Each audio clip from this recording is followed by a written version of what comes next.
Doctor Ruth. All right. How are you this morning? I'm early. I want to hear the big short talk a little bit. You want to hear him? Yes. Right this way. I'll lead you. All right. I'll lead you to where you can do that. Okay. You see, some people walk through here and they seem intimidated. For very few people would I get up at the crack of dawn. Only for Howard. Only for Howard. You know, a For lot. no other man. Many people. Right this way, Doctor Ruth. Many people they come in here and they seem intimidated or scared. You seem full of life and completely Not scared. unintimidated. Certainly intimidated. You'll go on the offensive this morning. I bought him a keychain, Sex for Dummies. Here's Mark. Mark, come here. Here is the best playwright in the world. Good morning, Mark. Good morning. How are you? Who Good. just wrote a play, Doctor Ruth, all the way. I want to hear Howard say that. All the way. And we are going to get some coffee and give me something to nibble at. Yes, he's going to send somebody else. Thank you. Thank you. Mark, what would you like? Coffee? Yeah, that's okay. Yeah. This is Mark St. Germain, Hi, brother. the best playwright who wrote the play, Doctor Ruth, all the way. Dr. Ruth, what did you want? A croissant? Yes. Or a bagel? Or A bagel with cream cheese would be wonderful. bagel? And a drink? I have already. So just a bagel with cream cheese. A plain bagel? Plain bagel. No sesame seeds or poppy seeds? No problem. No sesame. Plain bagel with cream cheese. Or if you have a croissant. We'll get, Whatever. I think a bagel will be easier. Bagel, whatever is easiest. Yeah. What would you like, Mark? If there's a coffee around, but if not. Yeah, coffee's easy. And a coffee. I want So I'll let you get settled, Dr. Ruth. All right. Have fun with Howard today. Yeah, tell him that I brought him a keychain, Sex for Dummies. I think he needs that. I thought so. I thought so. זה רוצה קוראים לו סינפנדל, אני חושבת. כן, כן. אני חבר עם גבי, אין בעיה. Oh, you don't understand what we're saying? I didn't. That's because it's Hebrew. That's the secret language me and Dr. Ruth share. We go way back. We're from the motherland. I go every year. Yeah, yeah. I was there this year. פעם אחרונה שהייתי, אני הייתי בן 12. אני מת לחזור. תודה, תודה. ההורים. בלי לשאול אם יש איזה כובע או משהו מהאוצר. אני אשאל גרי. Gary, she wanted to know. First, is the wine open? No. Will it be open? No, we're not allowed to serve wine here, so we can talk about Say it. like a more. That's okay. I'm speaking Hebrew. Oh, sorry. So we talk about it? Yeah, you'll just talk about it. Fine. Do you know if they have the red or which one? I will find out. And Hey, also, Gary, just want to say good morning. Yeah. Hey, what's up? Good to see you up here. I was looking for you. make sure that I sit on two. I just put a second one in for you, and I have a third one, should you request it. Wonderful. It's all ready for you. Oh, and one more thing. Yes, yes. One glass of water next to me. Can I give you a bottle of Poland Spring water? Is that Yeah, okay? but just open it. I will. Thank you. Our dear friend Dr. Ruth is out there. God, haven't heard from her in years. She's requested several pillows to sit on so that she won't look too short and she can look me in the eye. And she was out in the hallway. She speaks 4 different languages. So she was out in the hallway speaking fluent Hebrew to Shuli. But I would have liked to. it was to Shuli. I love to hear that. I am admiring of anybody who can speak other languages. I think it shows a high sign of intelligence. Well, everybody in Europe does it. They're no know. smarter than we are. It's She in a the camp? matter of No, where she's you are. swallowing the last chew of her bagel. Oh, bagel. Wow. She is very Jewish. You know what I mean? Swallow up, my dear. Hey, bring in Shuli. I want to hear them talk Hebrew. I find that fascinating. God, I forget just how short Dr. Ruth is. Hi, Dr. Ruth. How are you? She does look fine. What are you on? You're on mic 1, right? Yeah. Dr. Ruth, you want to sit on some pillows? What a question. I immediately asked for pillows so I can look into your good-looking face. You know, you look. I haven't climbing seen up you. there. Hi, Robin. How long Hi has there. it been? Too long. You're 84 years old. You look terrific. You really do. And Wait, first of all, say that again. you're 84 years old and Right. you look terrific. That's what I wanted to hear. Dr. You look Ruth, good too. can I hear you Hi, speak Robin. Hebrew to Shuli? I would love to hear that. I am so admiring of people who can speak multiple languages. אוקיי, שולי. Shuli? כן. בוא אני פה. נדבר עליו, בוא נגיד עליו שהוא צריך להיות מאוד בסדר איתי כי הייתי בהגנה. Now, you know what I said? I want to hear, see if Shuli know what you Let said. Shuli אני interpret. הבנתי מה שאמרת. Okay. You want me to translate? No, no, no. Just let me You're hear you not talk. translated. Let me hear you talk. Talk to Dr. Ruth. Ask her a question. את אוהבת להיות פה חזרה בסדרה? לא היית פה בטח, איזו הרבה שאלה. שנים. כמה זמן שהוא לא לקח אותי כאן. וואו. So first of שנים. all, שנים הוא לא לקח אותה. First of all, I said, how come I haven't been here for so many years? That's your fault, not Second. mine. I would have had you on all the time. I mean, you... Okay, next speak You again. stayed away. Howard, Yeah, Robin, I thought I had offended you in some way. you offending me? I didn't Never. know. Let me How say can something to offend you in your native language. Now answer. Beautiful, Howard. Thank you very much. You speak No. 4 languages, right? I speak German fluently. I speak French fluently. I speak Hebrew fluently. And I also speak a little bit of English. Wow. That's bad. impressive. Not bad. When you thanks, Shuli. And that was impressive, by the way. I never really... By the way, she said to you that you better be nice to her because she was a sniper in the military, in the Israeli army. You know, I am fascinated by that. I really am fascinated by that. That you were a... Thanks, Shuli. I was, thinking about your life. And I know you're an upbeat person, but I do see your life as a very hard life and a very sad life. Now, let me tell you something, Howard. Number one, there is a play about me which is coming to Off-Broadway. I'm going to invite you. It's called Doctor Ruth All the Way. I know you like that title. You grew up in The Israel? playwright, the playwright is sitting right out here, Mark Saint-Germain. Now, here's what you and I will do. I'm going to answer a few of those questions. But as you now, look at the face on him. Well, Robin, because you're look funny. at the You know face. what? You have an interesting psychological move. Yeah. When I start to talk to you about your life, Yes. you shy away and you take over the But conversation. we know that control. already. No, we don't know about it. Robin, one time You're I told uncomfortable. Howard. One time I told Howard I came to plug a book. Right. Today I came to plug what? A wine. Okay, I wanted to hear you say that. Right. What is the wine called in French? I don't know. I'm telling you. What? Vin d'amour. Say it. Oh. Why the did wine you? of love. Why, you've turned down endorsement deals before. Yes. Why did you choose a wine? I tell you why. Are you a drinker of wine? Certainly not, but I tell you why. You don't Robin, drink wine? Why do you say certainly not? Why don't you Listen. drink wine? Because if I would go out with you with permission of your wife, Beth, Right. maybe I would drink a glass of wine, of my wine, Vin d'amour. But let me tell you something. That, Robin, listen carefully. Okay. I'm telling people, everybody's stressed.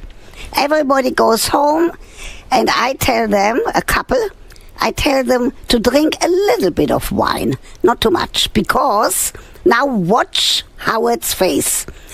If you drink too much, you can't perform. That's true. Oh, See, that sexually. is true. No, that is true. And You fall asleep. Robin, if a Yes. woman drinks too much, she falls asleep. So, Right. Pierre, Not too much. Not too Dr. much. Ruth, So- why would you make a wine that most wine is 13% and this alcohol? is 6%.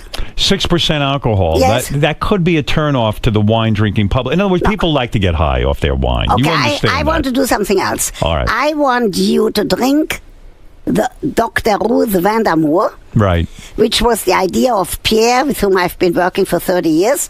First I said no, then I said it's a good idea. I want you to drink a little bit of that wine. I will drink it. And then I want you to make love to your wife. You know no that I'm problem. old-fashioned. Yeah, I'm old-fashioned and a square. Then, if you can't fall asleep because you think about your radio program and you think about your Right. celebrity and Then all what of do the I other do? things, then you can drink the other wine. Why do Let you- her then go to sleep. I see. But First give her an orgasm, then she goes to sleep, then you can drink your wine. all right. So now answer me about your life. Don't shy away because I'm kind of fascinated by you. But When it's very you hard and to I- break your persona. I know. You are a woman who, Don't analyze me. Okay, fair enough. Everybody knows that, But I'll give Is it you, too painful to talk about your life when you dwell Howard, on if it? you shut up for one moment, No, then I'll talk. you never let me. haven't shut up, You Dr. haven't Ruth. shut up, Dr. Ruth. All you've done is plug, and I'm okay with it. I'm okay if you plug. Robin, help me, Robin. Now, I'm trying to really delve into your life somewhat yes, because I'm fascinated. You know that, Howard. If you and I, with permission of your wife, Yes. can go out for a drink, I'll drink the Vandermoor, you drink whatever you like to drink. Maybe, because I do like you, you know that, maybe I would talk a little bit about my life. Why not? What is the big deal? Here? Right, but you Because come on a show. I like to talk about sex. Right. But you I don't. like to talk about the wine. I You like don't to like talk talking about about books. sex. Because I've What are you asked you talking about your sex life in depth. Oh, I would never answer you about my sex That's what I life. mean. You're a very guarded woman. You're right, but look what I'm doing. I'm doing films that are going on PBS. Brand new yesterday on the Czech. Did you grow up in Israel? I grew up. Now, I give you in a nutshell. Okay. I was born in 1928 in Frankfurt am Main.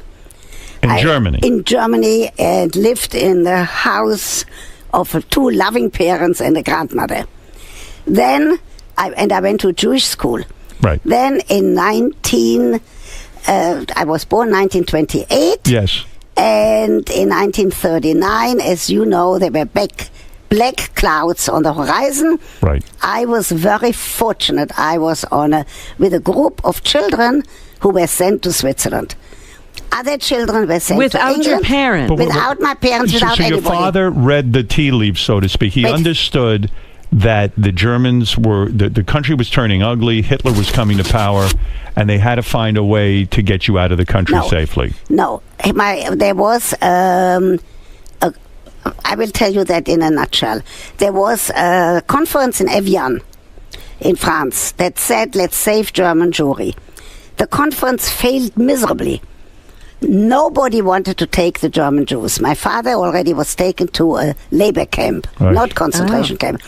Then he said, "If I was an only Do you child." remember your father? I remember him very well. I How loved old were him. you when was you were about 11 separated? 10 and a half. 10 and a half. Yeah. So I was, I didn't want to leave because I was with a mother and a grandmother. My father wrote that he could come back to Frankfurt from the labor camp. There was no concentration camp yet. Right.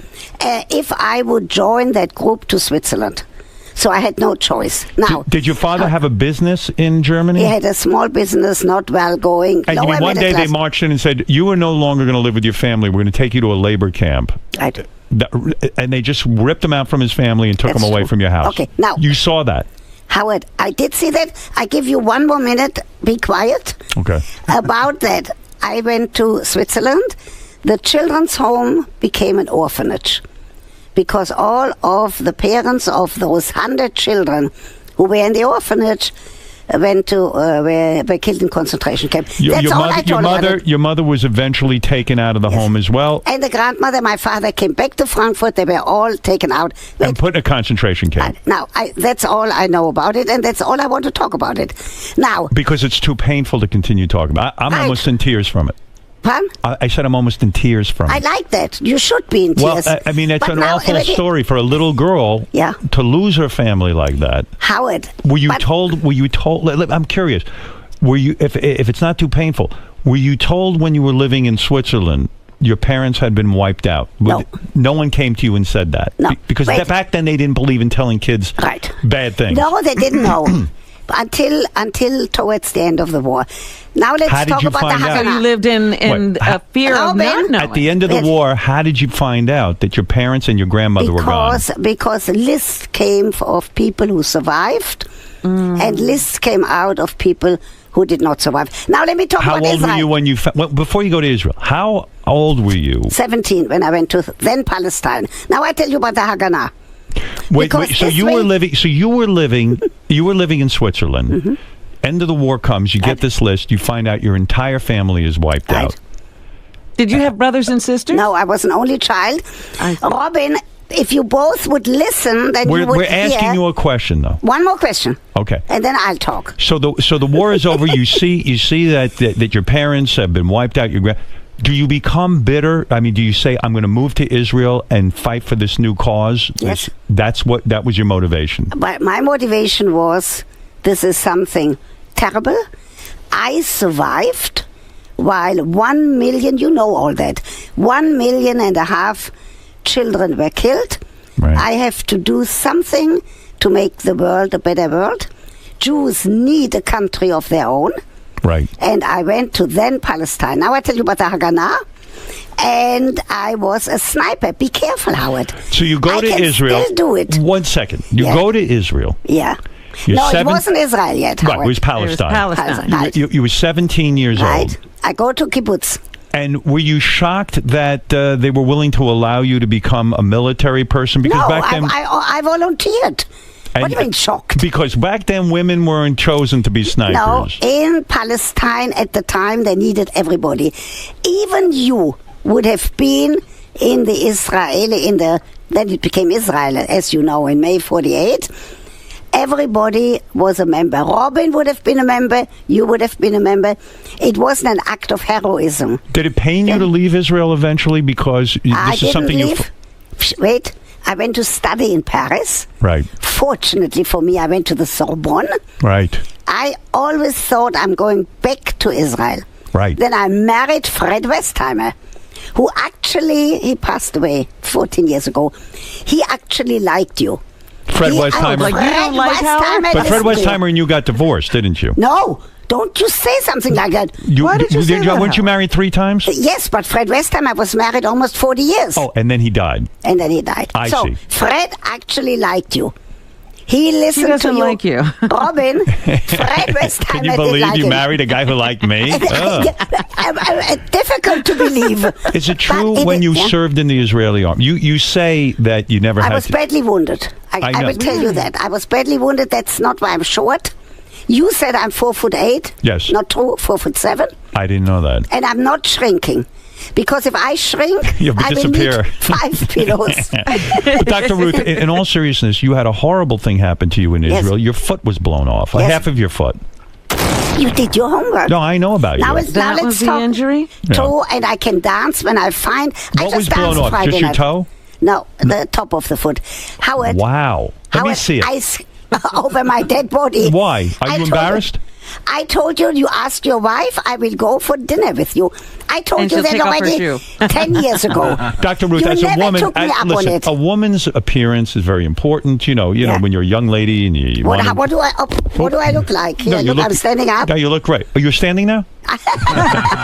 Doc, you know I'm I taller did than that you. purposely. I knew that you would say Taller that. than Did your you height? sitting. Did your height bother you when you were Yes. younger? When Yeah. I was 18, 19, I thought nobody would marry me.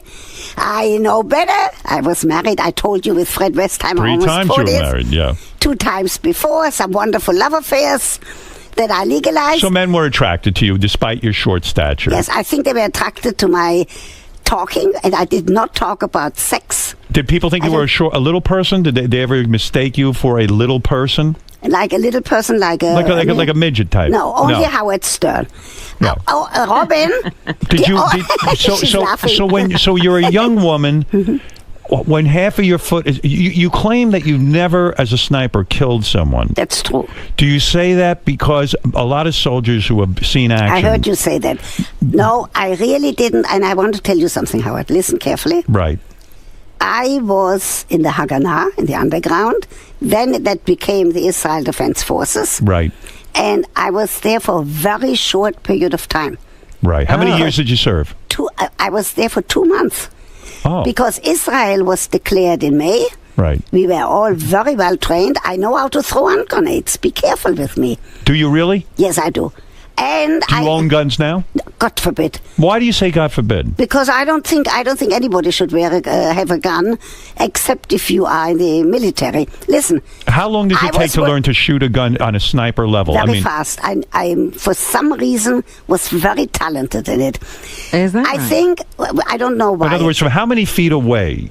I could don't. you I take can't. out- could From you- here, I could shoot over there, but I'm not going And to you shoot. could take out a guy.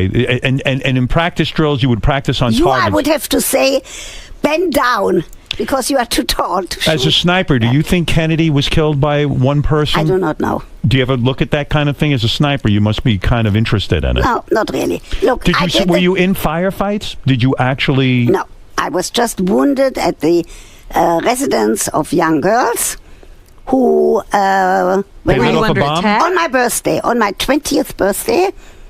They lit off a bomb? Yeah, a cannonball exploded in the lobby of that residence of young women. Some people died next to me. Friends of yours? I knew them. Wow. And, wow. And I was badly wounded, so that was the end of my military When you wake career. up, did you pass out when the cannonball hit? I mean, No. Is it shocking or No, are you I in pain? just asked a friend. It wasn't pain. I asked a friend, "Do I have to die?" That's all. Now listen. Well, hold, stop! Now- Don't blow by that. That's heavy. Let's go back. You weren't unconscious. You stayed conscious through the attack. Yes.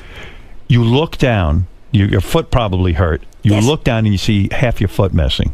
No, I just saw blood. Did you And I freak went to out? the Did you hospital. cry? No, I just thought maybe I did ask somebody, "Do I have to die?" So, Wow. Can we talk about the wine, please? Isn't that an We will. But isn't that an interesting question? Do I have to die? Right. Because you've That's seen what- so much death, it's almost like you have a choice. Now, Howard, we want to talk about two things. One is the wine, and the other thing is... Wait, She can you don't go think right we're going by to get... anything. We're talking about the Holocaust and your I mean, foot how do getting you blown leave off, from- and all you can think about is that dumb blown off? wine. I came here Stop because it. I have to plug the Yes, wine. we're going to get to it. promised them. But you see, you're talking about something so difficult, something so personal. To jump to wine almost seems like the best defense mechanism in the world. That I'm it getting is. that I'm getting to something real in Dr. Ruth's life, Yes. and then suddenly you go to the So wine. you did already. I gave you whatever I wanted No, to but I give want to you. know when Yeah, your but you foot can't is. transition so quickly. The other night, I was complaining about a hangnail forever. You would think I was the biggest baby. I mean, you had half your. Men are complaining more than women. But did you think it was the end of your dating world then? Not only are you short, but like half my foot's missing. Were you embarrassed when you went out with Fred Westheimer and when he saw it for the first time? No, because by that time it was healed. You know, because you do difficult your to- homework that I did. I was a super good skier. But is it It difficult to shows learn you- how to walk after half your foot is blown off? It takes a little while. It takes some determination. Were the bones affected, or was it just a surface kind Just of the thing? surface. What do you mean just the Ah. surface? Oh, Your baby. half your foot's gone, no? Can we talk No, about the she wine? said the top. Oh, just the top I of see? half your foot. Just Wait, the top. Stop with the wine. We're I, going to wa- get I just want to see the wine. Can you see What, it? what do you mean see I the would like wine? to see How do the I wine. have the wine? I don't have it. They told me that you're having the Vandamour. One is a Zinfandel, a rosé. What do you think? one You're going is to make a $1 million with this wine? You're on fire with this wine. Vindamore. Here. No, you have to say it better. Vindamour. Vindamore. Robin says it better than you. Robin, say it again. Vindamour. What No, do you not think? Vin. What do you think your Vin. parents would Vin. think if they knew you lived in Vindamore. America? Yeah. Not only are you a celebrity, but you've had a great career. That you have your own wine, Vindamore. I mean, what do you think your mother and father? Would you ever? No, they would not believe it because Right. they wouldn't believe that I would go on a program with Howard Stern. They wouldn't believe that I talk about orgasms and erections. But isn't it amazing? Do you dream of them when you were? Do you ever? Not anymore. Not anymore. No. But there was a time you did, right? But I think of them every day. Now I have to tell you something. You know who Tough Nate? life. Wait, do you know who Nate Berkoff is? Yeah. Okay, Who's he Nate Berkus. Nate Berkus. Not Burkus, Burkoff. No, she said Berkus, but I think she means Nate Berkus. Berkus, you're right. Oh, Burkus. Hey, did you go to Oh. Doctor? Did you go to Arnold Schwarzenegger's book party yesterday? I certainly did. How come do you you make know? as a trained person? Oh, now he's coming with. No, we got to ask this, curious. Dr. Ruth, because you're an expert. I tell you what. Go ahead. Only in America can somebody like Arnold Schwarzenegger from a little village in Austria Right. rise to that stardom, be the governor of the greatest state California. in the country, and he gave an excellent talk yesterday. And the main thing that is of importance to me is that he said only in America. Do you think I he's know a that sociopath? Pardon? Do you think he's a sociopath? I don't. I'm not a psychiatrist. And I don't give labels. Do you I think want to he's tell you- a narcissist? But what do you think of that whole thing with Maria? and I the don't maid? comment on that because Why? because I'm not Isn't an that- investigative But journalist. isn't that a sexual sort of thing? Like, can I be honest for a second? And I'm not doing this to be funny. When we I don't saw, believe you when I'm you say telling you, that. when we saw the pictures of the maid that he had sex with. Oi. Hold it, listen to me. Yeah. How did you know that I was there last night? I have my sources. I follow you around. Oh my gosh! I have the. You follow me around day and night, or Day and just? night. We know everything. Do that you know do. that I'm out every night? It's wonderful. If you have, Why? Are you listen, afraid to be alone? No. If you have, I Is want it to talk hard about for you to Nate. be alone? No. I want to talk about Nate, but I want to tell you I something. want to talk first. about your life. So I tell you one thing. If somebody like me has to be a widow, I Right. don't wish it on anybody. Are you lonely? New York, of course. New York is the best place in the world. I'm out every night. May I ask you, since you're last interested in night- sex, do you Yeah. masturbate still? Forget masturbation. Does she have sex partners? Yeah, because women, Robin, you would I are a say big that you- advocate of the elderly, the Yes. older population. In fact, you teach courses in this. You're teaching Yes. a course and now. I'm now going to. I taught at Yale and at Princeton for 6 years. Does it Now I'm going aggravate to you teach that? at Columbia Teachers College. Does it aggravate about the you family. that? Is it aggravating to you that people think that a woman 84 doesn't have sexual desire? Is it aggravate you that I'm telling them that they are wrong. you do have sexual desire? Yeah, but I don't talk about your or my sex life. Robin, Let's I don't talk even about it. talk about, no. What do you I wanna use? talk Do you use a about that. vibrator or a banana? What do you use? A banana. I talk about it. That's Imagine all. Dr. Ruth with a banana. Good Lord! No, I knew you. I knew you were at the Arnold Schwarzenegger party because you tweeted it. I said, that's why you knew it? Yeah. Okay. But do you write You your can't own tweet tweets? something or and do then you- say, how do you know it? I tell don't you think what, you do write your own tweets. You're right. I talk and Pierre writes it. Right. Pierre is the same guy who is my Minister of Communications. Right. Who said I should do the wine. I said no. Then I said yes. You have advisors. I have here Marc It's Saint-Germain. Pierre. I first said not to write a play about me. Now it's the biggest success up in the Berkshires in Pittsfield. Oh, wonderful. I tell you who's playing me, Robin. She's about your size. Her name is Deborah Jo Rapp. Never heard of her. Yes, you did, I did? because she Oh. plays the mother on the 70s show. She's fabulous. She learned my accent. Does Pierre ever pleasure you, or is that your partner? No, Pierre has a wife. Oh, he does. All right. Pierre is Catholic and he has a wife. And he has 2 children. You would never date a Catholic man? And he has not a married one. Would you date a man who wasn't Jewish? Of course, but not a married one. Would you marry No, a non-Jew? I Be don't honest. know. I don't know. You wouldn't, because you Probably listen. not. I'm very Jewish. Right. Probably Are you? not. You keep a kosher house? I don't keep a kosher house, but I know all about it. I belong to 2 synagogues. Did you go to temple How on come- Yom Kippur? I certainly did all Did you day. fast? I certainly did. Did you? Do you ever? No. Did you? No. I'm not How religious. come? I'm not religious. So you did? You didn't go to synagogue? No. Do you ever? Do you? Let's talk about when you go Nate to for one temple. moment. Well, 1 second. When you go to temple, do you ever? I don't want to say curse out God, but do you ever say, God, why did you do this to my family? No, because why it's did you no, allow? no answer. Now, Howard, What do you mean? There's no answer. God doesn't answer. there's no answer. Do you believe there's a guy up in the sky who listens to you? Yes, You really do. yes. He lives up even in the told sky. me. Why does he have to be in the What did sky? he tell told you? me to go on Howard Stern. He said Howard will be very No, but nice. isn't it hard to He'll believe? plug your wine. Isn't it hard to believe in God when God It's a good has question. forsaken I don't you? have an answer. Howard, let's talk for Why one are you moment so about uncomfortable about this? You're so uncomfortable. I mean, I understand why you're uncomfortable, but have you Nate- ever seen a psychiatrist? Did I ever say something? Yeah. Have you God ever got? forbid. God forbid. Why? Why do Did you you? not want to do I that? go Did you? 3 and 4 days a week. How can you do that if you are here at 5 o'clock in the morning? I make a point of it because it's important to me. I need to get help. I don't believe that. Robin? Robin, Dr. is that Ruth. He's true? telling the truth. Why? He's telling the truth. You know that you listen. Even in my There must short be some things even that in you my just short have. Moment one about second, Nate. even in my short conversation with you right now, I see tremendous avoidance, and I understand it. It's your defense mechanism. It's the way you get through the day. So go on to another topic. But don't you think when you go to temple, you could be angry? Don't you think this You just anger? asked me and You've I never said dealt no. with your anger. No. Are you angry? If we have dinner together, I might tell you about that. How do you I feel don't- about what's going on in Israel now? That it seems like the world has turned its back on Israel. Does that pain you? I go to Israel every single year, and I do give lectures, and I go to the president's conference, and I'm very worried about Israel. There's no question. Period. Do you I'm not think a things? politician, and I don't discuss Do you politics. think the world has really changed since your parents were wiped out? It seems like the same characters The are up to the same same deal, bullshit yeah. where they want to wipe out the Jews. That's right? one guy. Look what he did. I was at a big event at the Waldorf Astoria, and the the president of Canada got an award, and look how he stands up to some of those bad guys, and that's what we need more. We need more people. Do you think Obama's doing influential- enough? Do you think he's turned his back on Israel? I don't think so. I don't think so. Will And I you don't vote talk for about Romney or politics. Obama? I'm voting, but I don't deal in politics. I think you're voting for Obama. Anybody, look at the face. Who are on you it. voting for? Robin. Endorse someone right now.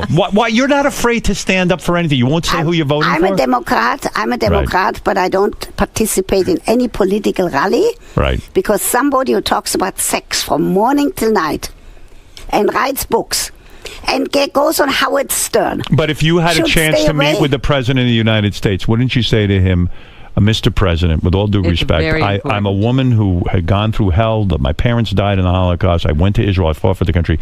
I think you should meet with the President of Israel. I think that you should do I more for wouldn't Israel. interfere in politics, but I would say that I'm very concerned. That's true. That's it. That's it. That's what you would But say. I am not doing anything in politics. Can we talk one Do moment you about think Nate? Israel will have to blow up Iran and will have to can't stop tell their you that. nuclear reactors? I can't tell you What would that. you I'm tell them to worried. do? I'm worried. You are worried. Yes. Do you think Israel Are you should worried? attack Are Iran? you worried about it? Yes. And I Are think, you worried? I think Israel's alone Yeah. in the world. Robin? I think that somebody's asking for a nuking. That's what I think. Right. I think there are Okay, people I in the want Would to world you be say- right now against the asking to be nuking nuked. of... Robin brings it up. Okay, Are you now, against the Robin- nuking of Iran? I can't say that. Would you want because to see Iran nuked? No, I would like this. I would like this man to come to his senses. He's not coming And to his stop- senses. and They stop hate talking. He Israel. doesn't They have hate the senses. Jews. And I What would do you like want the to do? United Nations not to give him a platform. That much I can tell you. Well, they got to give everybody one. Because I believed in 48. I believe that the United Nations is going to take care that there will never be another war. That much I tell you. So you're I for the agree. United Now, Nations. right. But can I But there've been finish my plenty thought of about wars. NATO? Does it bother you that the Republicans want to take away contraception and help for contraception? Yes. It does, right? Because what is it? You know, people make fun of me, Dr. Ruth.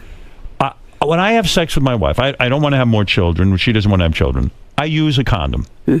And people think, I can't tell you how many people walk in and go, you use condoms? With your wife. With your That's what they say. wife? And I'm like, well, what are you supposed to do? I mean, I don't want her to be on the pill. I don't think the pill is good for a woman. You agree? I think that's very responsible of you. Right. Listen carefully. Yes. I applaud you. Thank you. Anybody who Finally. doesn't want to have more children, and if there's no other contraceptive that they would like to use, should use a condom. Doesn't bother me. And I'm telling you something else. Go ahead. For you, Robin, listen. Okay. Howard, a man, I'm not saying you necessarily because Right. I'm so careful. A man should actually place the condom. The woman should place the condom on his erect penis as part of foreplay. It should be part make of the it- lovemaking. Part of lovemaking. Why do you say that? Because Because it's pleasurable, and they're both responsible for not wanting to have another child. Right. I applaud you for that. because everybody makes fun of me for that. Does Beth place the condom? They make fun. No, I whip the thing on because I want to just get it on me. You know what I'm saying? Do you think you were never against anal sex if both couples enjoy it, right? That's true. Right, anal sex. Okay. If they both like it. This came up on our show recently. Sex topic. Ronnie, the limo driver who works here, Why'd you give his name? well, because we talk He about it. on already the air. said this, He already yeah. said this. He talks about, and this is crazy. He enjoys when a woman puts her tongue in his behind, and he does the same to a woman as part of foreplay. I feel it's gross in a sense. I mean, no None one's. of your business. If they both like it, Is it dangerous though? E. coli back there, right? I don't. If they're both clean, they're fine. Really, And- rimming is okay. Whatever, if they both like it, not against her wishes. No. He's You know not. that- He's not and raping them. You know what it says in the tradition? I don't in think. the Jewish tradition, it says, listen, Go ahead. a man can do with his wife as he pleases, but not against her wishes. See, the sages were very smart. I did a book on that called Heavenly Sexuality in the Jewish Tradition. Anything that two consenting adults do, I have no problem. I Right. just have a problem if it is if you insist of doing something, that she doesn't want to do. Right. So you do understand. No, I understand. And it's funny, I watched Arnold Schwarzenegger on 60 Minutes. Did you watch the interview? No. My mother even Not yet. Everyone is talking about it. My mother called me up. She goes, "Can you believe Arnold Schwarzenegger?" He came off poorly because when he was saying this is the worst thing he could have done to his family, he was smiling almost as if Okay. it didn't look so bad. Howard, look. And by the way, Everybody, yeah. isn't it amazing? Only in America. The son of a Nazi and a woman whose parents were killed in the Holocaust can be friends here in America. You were at his book party. Okay, and I was at his book party because he's not responsible. No, I understand. I'm just for saying. It the shows you. sins of his fathers. That's right. But I tell you something, that he spoke eloquently. I like the guy. As long as why you're not weren't you married to there? him, he's probably a great guy. Right? Why weren't you there with me? I don't go anywhere. You Why- go to why? that stuff. I go to don't- everything. I don't know. I mean, I just would feel awkward. Like, what did you do? Like, you stand around while he's signing books? No, And look at the two of them together. Yeah. That must have been funny. Look, next time I go to any of those parties, I call you and you come with me. I don't know. But you I don't can't know. go to parties because you have to be here at 5 o'clock in the Exactly. morning. I have no life. Dr. Ruth's Yes. wine is called Vindemore. No, Vandermoor. Vandemore. It is in stores now. You can go to chateaud.com. Chateaud.com. Chateau Diane. And check out Dr. Ruth at drruth.com and on Twitter at askdrruth.com. The Twitter is an amazing thing, right? It allows you access. 60,000 people now. I want you to give me some of your people too. Okay, well, I'm sure they'll Will you all do sign that? up. What do you do? But do you give advice? Do you give sex advice? I do some sex advice. I talk and Pierre puts it on the Twitter. You know, I'm not saying But- this to be funny, but Robin said, Yeah. "Oh, I thought Dr. Ruth had died." Like, you've kind of disappeared from Yeah, the scene. why? I have never disappeared. No, you have. Robin. Well, you used to be on TV Robin, more. I was He used just to be everywhere. What do you think? What do you think? Talk about TV I'm doctors for a second. teaching at 2 universities. I'm No, I teaching know, now but- at but Columbia. you used to be on but the you used to be on talk the shows radio. all the time. Yeah, I mean, I you go more. on the doctor's show. I was on the Today Show. I'm going to You be were? on Joy Behar next week. Okay. Why do you say that I died? I don't. But it used That to be really more. makes me. You were sit more part up. of the public discourse. You know what I'm saying? And what do you think of this guy? Like for example, Dr. Phil. I have a beef with him, and I have no beef with him. but he presents himself that he's a psychologist. He doesn't even have a degree in psychology. No, but everybody listens to him. But what about Dr. Drew? Do you think doctors should be on TV treating drug addicts?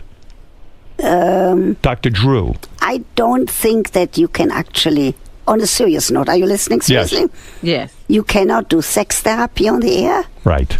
and you can't do any other therapy on the air. I agree. Thank All you can you. do is to give good advice and at the same time be entertaining like you are, Howard. So you're coming out And against Robin. Dr. Drew. This is very I'm not going controversial. up. I can't I've believe never you. met him. I can't believe you just came out against Dr. I'm Drew. so Can I glad you please did that. plug, Robin? I need to plug one more thing. Are you a multimillionaire? Are you very well set financially for life? I mean, no one has to worry about Dr. Drew. If you need money, I can pay for 3 meals at the McDonald's for you. No, but, And for Robin. would you say you made a lot of money in the business? Did you think that More than I ever dreamed. And I had Nate do my apartment, and now he's coming out with a book. And I did a chapter in the book on people who collect. So I want you what to come I to heard that book is you party. have an incredibly. will you come? This strikes me as very strange. You seem like such a together woman, and yet your apartment was gross. I mean, it was Not filled. really gross. It was stuffed with stuff. Are you For a hoarder? example, Are you a hoarder? I'm not really a hoarder, but I collect turtles. Do you know why? Why? Because a turtle, if it is sitting here on your desk, it's safe. Nothing can happen. It carries its house on its back. If that turtle wants to move, it has to take a risk, like you did your whole life with your radio program. It has to stick its neck out. It could get hurt. But it doesn't move unless it takes a risk. So I have a lot of little turtles. The Don't turtle give me any more. inspires you. Yes. You don't have real live turtles. They're God forbid. Right. They're just. You don't want to take. Do you take care of anything? Do you have any pets? No, never. Why never Because children? Do you have children? I have the best Oh, you do? How come you don't know you that I have hide a them son? away. Children. I have a son and a daughter, and I have 4 gorgeous grandchildren. Where is your son now? My son is a professor at the University of Ottawa. His wife is a professor at the University of Carleton. Because everyone... My daughter is a doctor in education. My son-in-law has an MBA. 4 grandchildren. Howard, seriously? Were you a fearful woman raising them? When you raised your children, were you afraid to even send... I mean, you're a woman who has seen monstrous things in the world. Were you afraid to send them out the door when they were children? No. You were not? No, but I was always... I was a very good Jewish mother. I was a little...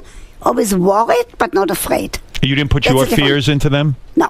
Because you have to be a fearful woman. You have to be afraid of what's out there. You must have woken up every morning and said, I hope my children don't die, that they don't... I mean, you must have been No. filled... No. No. Did I you have a tell them tremendous about the amount- Holocaust? Did you tell them what happened? They know. What age did you tell them? They knew when they started to know how come they don't have a grandmother.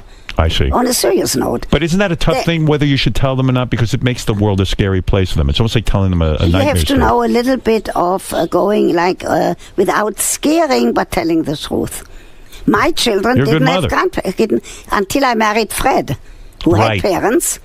They didn't have grandparents on my side. That's true. Also because I was an only child, they didn't have uncles and aunts on my side. Fred was an only son, You must have so been... they didn't have. You must have been a crackerjack in bed with how you feel about sex and Did I- pleasing a man. I mean, you must have been one fun broad in bed, right? I mean, Robin, really. what should I answer to him about that? The answer is yes. It is. Okay, are you happy now? Anything. Fred wanted a blowjob. You were right there on the spot, right? Can I go now? Did you ever tell Fred, listen, no blowjob? Did you ever punish him with sex by saying no? you wouldn't do that. No, I would Right. never do that. When you were Howard, at the height of your sexuality with Fred, was a strap-on off limits? Howard, I want Robin to say. All right. Listen, Robin, Dr. Ruth Wine. I want to make sure Yes. you'll plug the wine. All right, Vandermoor. Robin, I want to make sure that you tell people Vandermoor. that I did not die. Yeah. What nice Dr. thing to Ruth say. is You are alive. very much alive. Okay. Do you worry about death? Seriously, you're No. now an older woman. You're 84 years old. I'm not worried. Do you ever I sit have and no go, time to worry. I probably have another year or two left? No, I have friends who are 101. I'm going to be 101. But even if you're I'll 100, be on your program. you will do On it. my 100th birthday, I'm coming. Say You're gonna- Vandermoor. Vandermoor, when you're 100 years old, Vandermoor. will you push for plugs as hard, do you think, or will you be out of energy? No, I will push as hard. Do you still exercise every day? My mouth. Yeah, That's I all see. exercise. All right. Let me But what tell about you. Nate Burkus? What was that all about? Okay, he came and he did Oh, my yeah. whole apartment. Right. Oh. In 3 days, my apartment in Washington Heights, overlooking the Hudson and the George Washington Bridge, Yes. looks like an apartment on 5th Avenue, You love it. and I love it. And I'm staying there He's forever. a talented decorator. And he is a superb, talented decorator. He's a very smart, wonderful friend. Sounds like you got a free apartment I job certainly for the did. plug. Yeah. And not only You that, got all the angles. I have a new best friend. Who's I that? want you to come with me to his book party because there's a chapter Who? on me. Oh, Nate Burkus. Oh, Robin, you Yes. and Howard will come Hey, to the book Leon's party. on the phone. He wants to speak French to you to see if you really know French. Leon? Go ahead, Leon, real quick. Speak French to Dr. Ruth. Well, I had to take myself, so I had to get by the best way I can. Answer him in French, if you don't mind. Je crois que je n'ai pas compris qu'est-ce qu'il a dit. And say Il faut, that. il faut le dire encore une fois, et peut-être vous allez me chanter une chanson en français. Leon, answer her. I'm going to make my wife come back home. All right, very nice, very good. His He French is didn't good, sing a is it song. not? What do you think? What do you? I said to him, sing me a song in French. Leon, answer Dr. Ruth, please. Be my own sister. All right, impressive. Our audience is bilingual. Very nice. Tell you everybody to drink the wine. Everyone drink Vandermoor. Yeah, now you said it nicely. Well, Robin, for more information, Vandermoor. for more information, go to chateaud.com. Chateau Diane.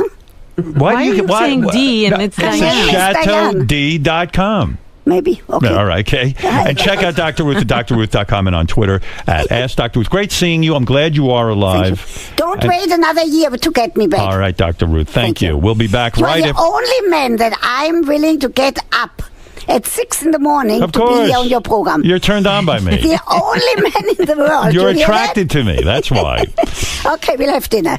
Do- With permission of your wife. Bye, Robin. You think my wife will be Bye-bye. jealous if Bye. I go out with you? No. Who knows Well, what she's will going to happen? take I'm you for a 84. ride. I'm going to pay. You're going to pay? Yes. I'll take you for dinner. Yeah. Written permission of Beth. Nobody ever pays for me. I would take you up on that. I would like that. Okay. All right. Except Robin pays sometimes. All right, Dr. Ruth, great seeing you. Thank you. And we'll go to dinner sometime. Did you all hear And that? you will give Your me audience? a hand job, because you have said in your books a hand job is not cheating. Am I correct? That's Is that not right? true. No, hand job is cheating? Absolutely. Goodbye. What? All right, Dr. Ruth, everybody. We'll be back right after these words. Bye-bye. Listen to this.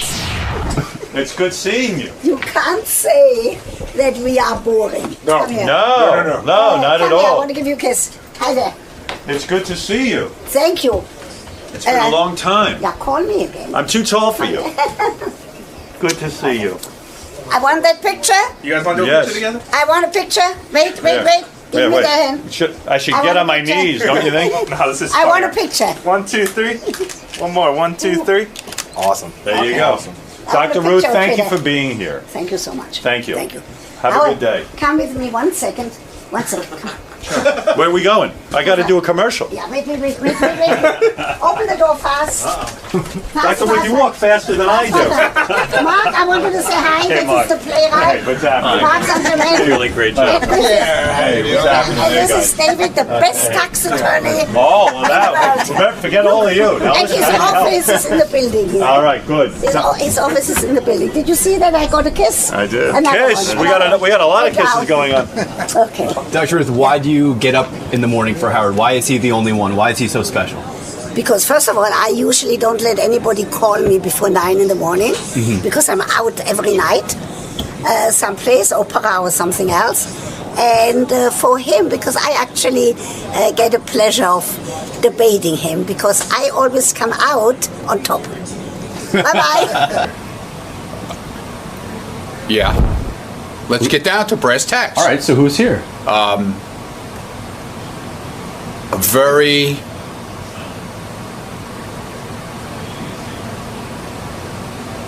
Take your time. I don't know how to put it, icon in the radio business. A very iconic person from the radio business. Go fuck yourself, okay? Then you should have said that yourself. Well, Don't I was ask waiting, me, man. Don't ask me then. You had a good 5-10 seconds of dead air there. I didn't know what to do. I panicked. That's right. Usually, I wanted to see what you were going to do. And what did you usually do? carry us. And what did you do? You did nothing. Yeah, you've been carrying me on your shoulders for years. The I radio didn't know went what off, to do. the show went off the air, and you did nothing. Okay? I guess I got a little bit lazy. Yeah, there you I'm go. waiting for you to do all the That's talking. because you know why you got lazy. Because you're relaxed if you just unloaded, you know what I'm saying? Yeah, I'm at least a few pounds. lighter Yeah, right I'll now. bet you did. Yeah, I'll bet you did on 37. I'll show you the picture I took. Everybody know he goes to the bathroom on 37. Well, at least I don't go in the other bathroom like Tim. Yeah, well, hey, that's another story. Lesser of two Anyway, evils. Carol Miller's here with a little bit of, sounds like she has bronchitis, so Oh, I'm going to keep my distance then. let's get her in here. Hello. Carol Miller, good morning. Good morning. How's it going? I'll tell you something. For somebody who's got freaking whooping cough, it's going great. You've rallied. Yes, I've rallied, and I'm here. That must be extremely tough. Right this way. Extremely tough. You know where I got it? Where? This place. He's dating the Khaleesi. There was whooping cough in the studio here. No, I work here, and I also work elsewhere. And so I came down with whooping cough really bad. It's going around again for crazy reasons. I don't have my whole voice. But what happened was, I was then told that another studio, that it was diagonally over there, that somebody over there had it, came down with it, wiped out the studio, and they didn't tell anybody. Should I tell you who they are? I'll let them be innocent. Wait, no, you tell me. Tell me who it is. Actually, I want to. Okay, Opie and Anthony. Figures. Yes, and I'm serious because you can't medically prove where you got something, but logic can dictate. Because if you never ran into whooping cough and you went into a studio, I was in their studio to get something, and then you get it, where'd you get it?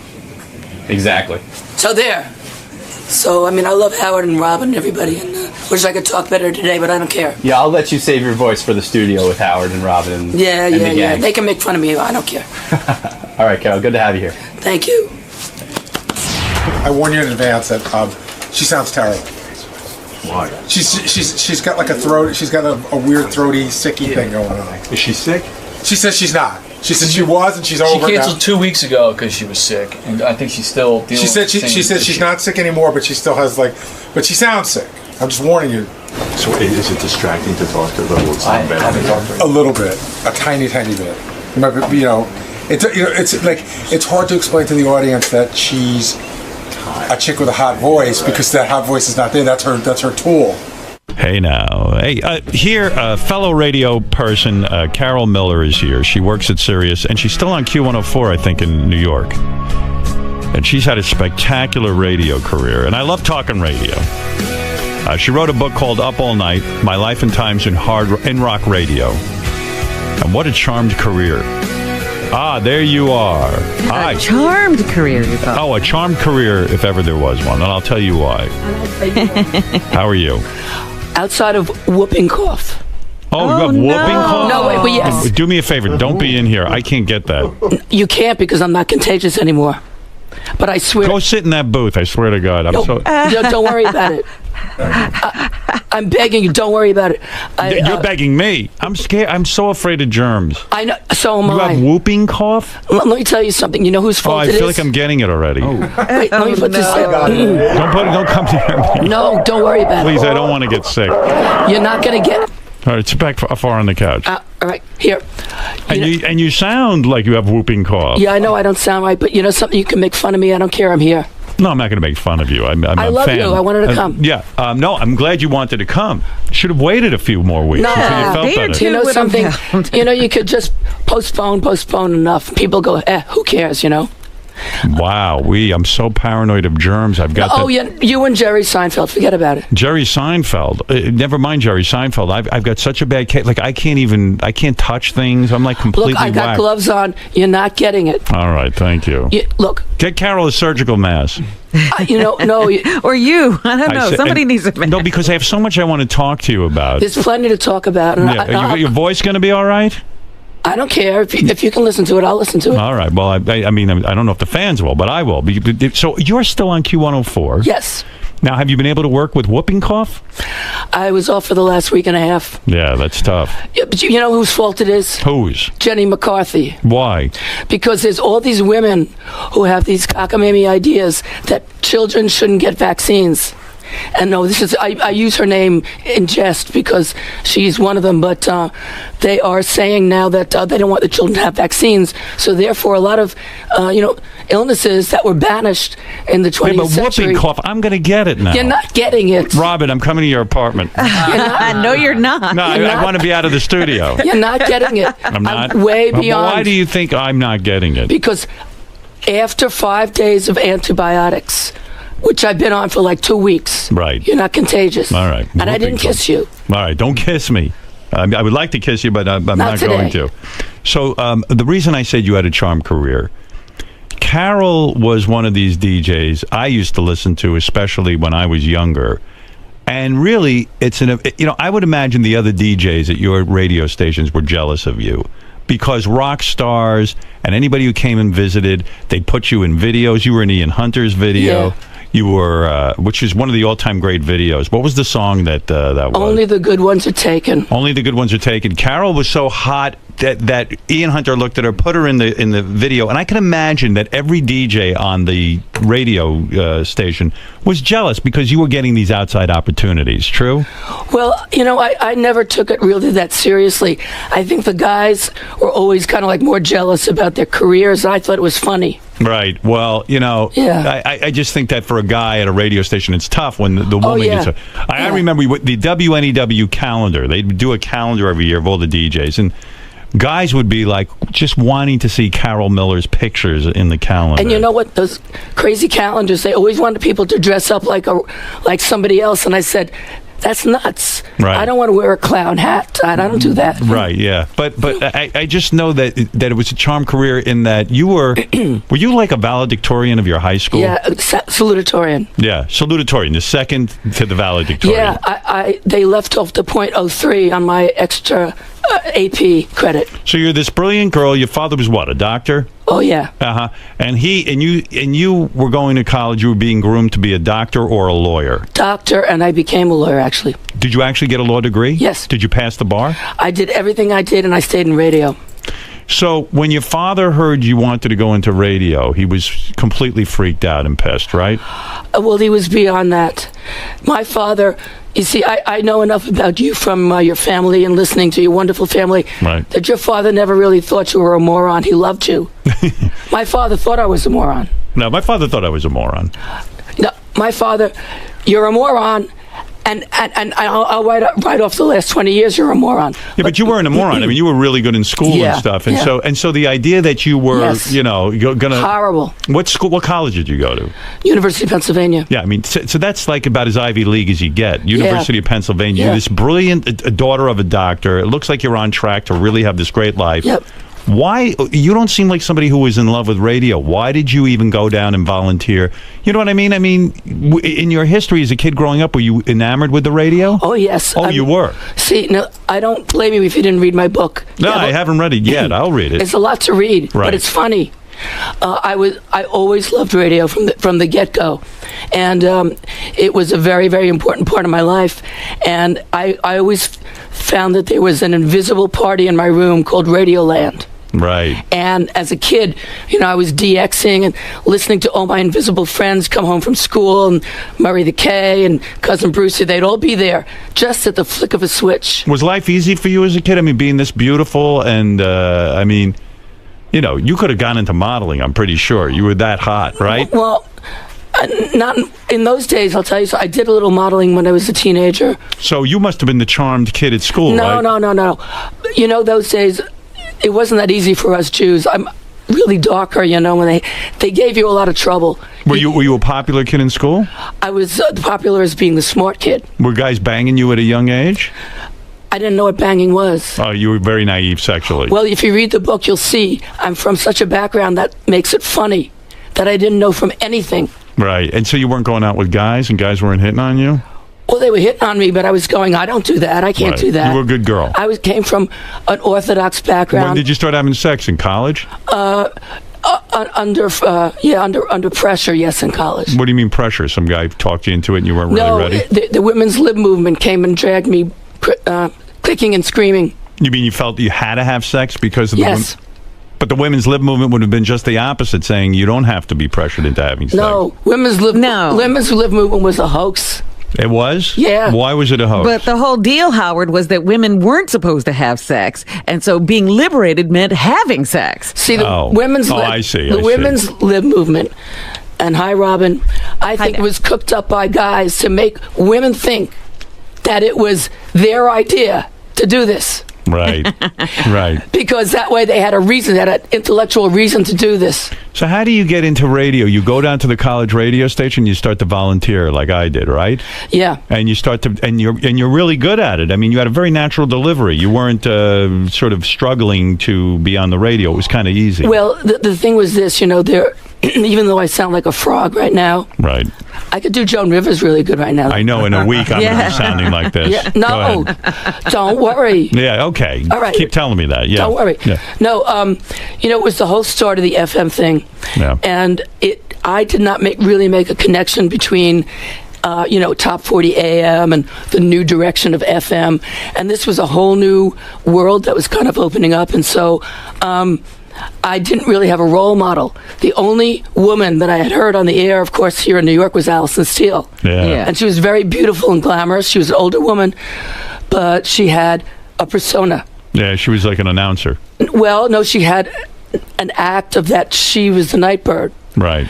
And I had this crackpot idea, because all I was a kid, that if I could be your friend on the radio, like, the guys could be your friend. Yeah, that's the funny thing about you. It was like you were a friend on the radio. Yeah. And, you being a super hot chick, it was kind of cool. Then you saw you and it was like, wow, maybe that's a girl I could get. You know what I mean? Because she's friendly. She's friendly. No one's friendly who looks like that. But, of course, I fell for it. By the way, you're looking very good right now. Oh, thank you. And I love the show. Oh, America's Got Talent. Yes. Yeah, it's fun. It's fun doing it. I love the harp guy. Earth Harp, yeah, he was terrific. He really was good. So, did you ever bang a listener? Would a listener ever get you? No, I don't think so. No. Because, and I would imagine that you get out of college and you get a job at WMMR in Philadelphia, which is unbelievable to me. Because if someone would have taken me out of college and given me a job at WMMR, I think I would have just died and gone to heaven. I got the job while I was still in college. Wow. And they offered me the job, and they said, okay, you can do weekends and fill-ins. And I said, great. And then I realized that some of the fill-ins might be what classes were on. Yeah. I figured it wouldn't happen, but it did. Yeah. So I was cutting class to fill in. Can you imagine? I mean, when I was in college, I was so bad on the radio. I mean, MMR to me would have been the pinnacle of my radio career if I could have gotten there. And you, while you're in college, you get a job there. Do you think your looks played into it, though? Did it help you get in the door because you're so stunning? Well, thank you, but I don't think so. But thank you. Yeah, but come on. I mean, rock stars were banging you. No, they were trying. Right, and they were putting you in videos because of your look. Your beauty also played into nice this. Of you. Did the radio programmers hit on you? Yes. Yes, they did. But see, here was the joke. They probably thought if they gave you a job, they could bang you. Yes, but here's the thing. I was pretty naive, but my whole concept was that I was totally into the music. I was started out, I was going to be the secretary at the college rock station. Right. And file records. Right. I didn't think a girl could do this. But when I got the idea that I wanted to do it because somebody teased me at the radio station, they said, oh, you think you can do this, huh? Right. I said, all right. So I said, well, it's a gimmick. They just hired an English guy, so maybe they need a girl. And I'll surprise them because I'll actually know what I'm talking about.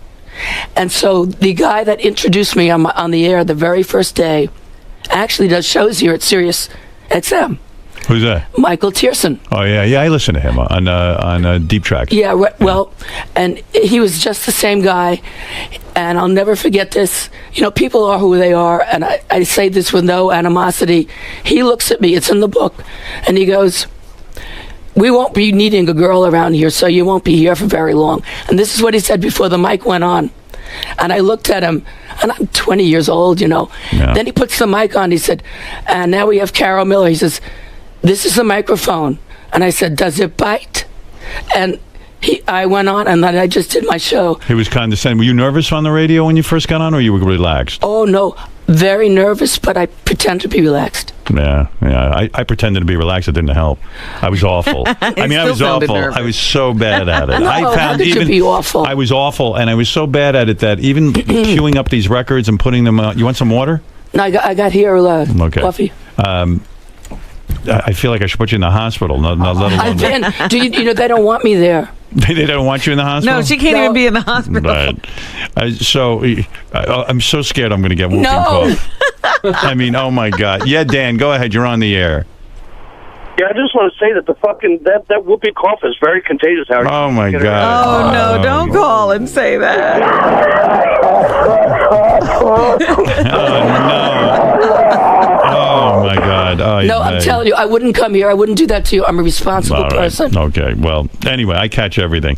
So do I. So you've had a radio career unlike mine, where I think people, you were on the fast track. You were at MMR. You got to PLJ in New York. WNEW FM in New York. And you know what's shocking? A lot of people don't realize this, and if they read Carol's book, they will. In the beginning of her career, in the beginning of my career, you could play whatever you wanted on the radio. The DJs were in charge of the music. She picked her own music. That's right. You got to pick your own music, which I hated because, I didn't care about the music. I just wanted to be an announcer. Thank you. And I found it to be a big pain in my ass. I was looking to be on the radio. I didn't care what songs I played. I didn't understand this passion that everybody had. Well, in the book, I make an argument about this because the idea is to present music that people like. Right. It shouldn't matter who picks it. Right. And people say, do you pick your own music? I said, did you like it? Right. That's all that counts. Now, at the beginning, we had just a certain number of albums, 10 rock albums, the brand new albums. Right. Now, in a few years, you have 100. How are you going to present 100 new albums every day to everybody and expect them to hear something new every day and even retain it? I know. You can't do that. It's an impossible job. I say program directors have the hardest job. They have to Right. sit there. Their whole careers are based on trying to figure out what people want to hear. Right. It's insane. It's a joint thing where you say, yeah, you want to introduce people to music, but people say they want to hear everything new, but they really don't because they can't. They want to hear some things new and then the things they like. And it's kind of a balance of making it sound like you're hearing the new things, introducing them, and also playing things they like. How old were you when Steven Tyler took up with you? You had like a 6-month love affair with Steven Well, I Tyler, don't right? have a love affair, but yeah. How amazing is that? I mean, you're working at the radios. Like, I've worked at radio stations. Nobody's looking for love affairs with me. No rock Nobody? stars, female rock stars, or male ones for that matter, want to know me. I mean, it must have been so incredible. How old were you? 26. You're a 26-year-old girl working at a radio station. Steven Tyler, one of the biggest rock stars in the world. Certainly someone fantastic, right? You have to understand something. First of all, as a person, he's a funny person. You know him. Yeah. He's a sweet guy, but he needs supervision. Right. As I wrote in the book, I wasn't sure if he could use a bank machine, when they invented them. Nor did he have to learn to use one. That's right, because he had a manager. They didn't have to do anything. Right. But the whole thing, if you read my book, the funny part is that because of the background that I come from, Yeah. I wasn't looking for, sex and love affairs. I was on a mission to find a husband because I was getting old. Right. From my You're 26. Yeah, the bloom was off the rose. Right. So I'm working at night. Who do you meet? Engineers, program directors, and rock stars that come Right. through the station. Who are you going to go with? Well, who asks you out? Right. So, as hard as it is to believe, me meeting the rock stars was like somebody meeting somebody from the office. Right, yeah. And they were interested. You had the look. They Yeah. you were cute as hell. You're a young girl. They were looking for young girls, and you have a good career going. Were you making a lot of money when you were 26? Well, I have never made a lot of money, to be honest with you, Howard. Is that true? Absolutely true. You're one of the best. I would say one. If you take He would radio, always talk about Carol Miller. Allison Steele. Yeah. There were guys. When you think about it in terms of like a baseball or Major League Baseball, Yeah. to be on a New York radio station, especially at a young age, that is considered the pinnacle. You can't do Yeah. much better than that. Every disc jockey wants to come to New York and get one of these jobs. Right. And you're saying there was no money in it. And No, that's what I'm saying is what that... was your best year? How much? You want me to tell you? Yeah, I'm curious because people think it's like you're a multimillionaire walking around. Oh, yeah. Before the pay cut, my best year was $160,000. Yes. Now it's pretty amazing. $160,000. I don't make that now. Right. And let me tell you why. It's not, first of all, when I got into radio, there was, and I was not a performer artist like you are. I'm a DJ. Right. And there was a thing called parody, AM and FM. AM always got more. Because Sure. and so I was paid, when I started at PLJ, I don't mind saying this, I got about $30,000 a year. Right. It went Wow. further than whatever now. That money, I mean, I could do the whole math for you, Yeah. how you could go, the cost of living and Yeah, everything. I tell my guys now. I talk to them about No. radio. I said, this idea. I said, we've got the best jobs in the world. I Yeah. said, you have no idea what's doing out there in radio. Here's a person who's at the pinnacle. Right. And sure, Sorry. $160,000 is a great amount of money, but it ain't some millionaire running around on the radio. And then I got, And go ahead, Robin. I was just going to say, it's that other thing that Howard always talks about, being famous with no money. Yeah. Yeah, well, the thing is this. There were two factors, and the other one I accepted and understood. I was told point blank when I started, we're not going to give you as much as the men Right. because they have a family to support. Now, no, wait a minute. You know something? I understood that. Yeah. This No, was you not don't. we're going back 30-some-odd years. Right. This was not beyond my comprehension. I said, well, that's right. I don't. What But do I they have to- didn't hire a family. They hired a man. But that was the thinking. You rationalized it somehow so you could get through the Yeah. day. Yeah, but it Because wasn't- it's really not fair. How do I they know know. what your situation is? Maybe you were supporting your family. You don't know. I know that, but it was a different time, so I was happy to have the job. Right. They didn't want to have women in the first place. I was up for a job at PLJ twice, and they said they weren't ready to have Larry women yet. Berger was the PD? Finally, he hired me, yes. Yeah. And he... Yeah, I was frustrated by him. I know. I was going to be the new morning guy at PLJ. Jim Kerr was the morning man. That's right. And Larry Berger called me. I was working in Detroit, and he said, all I wanted in my career was to be the morning man at WPLJ. You know, if I could have had that, that would have been like, I would have thought I died and went to heaven. So Larry Berger gives me the big call, and he says, I'm watching you. I said, you're watching me? Hire me. No, I got this guy in the morning, Jim Kerr. I could fire him. No, I'm not going to fire him. Maybe I'll put you on at night at some point and let you do nights, but you can only talk for 3 minutes, 3 minutes an hour. I said, but that's not what I do, and why would you hire me? Well, so I had to wait. Then I went to Washington, D.C. He said, I'm going to look at you and see how you do in Washington. I didn't hear from him. I'm waiting, like for Mashiach. And then finally, NBC called me, so I went. But I would have died to work at the station you were working at. It was a great rock station. It was the best. It was a great team. But I can tell you something. I know why, and I know you had it in for Jim because of that. No, not for Jim. I mean, I'm happy for Jim. I know, but you used to joke about it. I joke about it. I know. Yeah. He was, and I put him in the book. He was like Little Lord Fauntleroy. Yeah. He was the whitest person I ever saw in my life. Yeah. He was from Cornstick, Michigan. He had long blonde hair, but he had the voice of like a great voice. James Bond. And he had a great voice. I remember I used to listen to him. I think this must be the best looking guy on the planet. And then you see him, he's just a regular guy. He was a child. Yeah, right. And so anyway, the girls loved him. So he was doing very well. Was he getting a lot of sex, Jim Kerr, being the morning man at PLJ? I can't speak for him, but from what I hear, yes. Yeah, I imagine so, right? And you, meanwhile, were not slow. Steven Tyler. Yeah. Steven himself says in his book his penis was massive, and it was huge, right? You know something? Which book? The new book or the old book? I don't know which book. I remember that his penis is big. It's hard for me to remember. You know why? Because that wasn't really the most important part of the relationship. And you know why? Because most of these rock stars, it's in everybody's head that it's all about the sex. Meanwhile, it's really not. And you know that. When I was going out with Steven, it was really more about, he was a really fun, friendly guy. It's hard to explain that would be a friend of yours in 8th grade. Right. And he loved to do crazy things like wrap yourself in blankets and run around a room. When he asked you out, were you shocked? I mean, he was like one of the biggest rock stars, still is. Yeah, but you see, yes, but I come from a background where there were no posters in my room as a child. You didn't worship these guys? No. I just thought they were good at what they did, and it would be fun to go out with them because of the fun. Did they understand you had a regular job? Because these guys are like children. They're want, like children. They want a woman with them 24/7. That's right. And if you can't be with them 24/7... Right. Exactly. And Steven Tyler was such a decent guy that... if you read the book, I hope people do, because it's very funny the way I meet him. I thought he was dead because he falls asleep in a bed and this and the whole thing.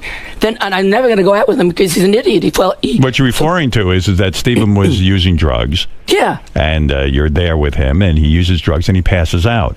Right, but that was the first time I met him. And you thought he died. Yeah, and I said, how am I going to get out of the hotel?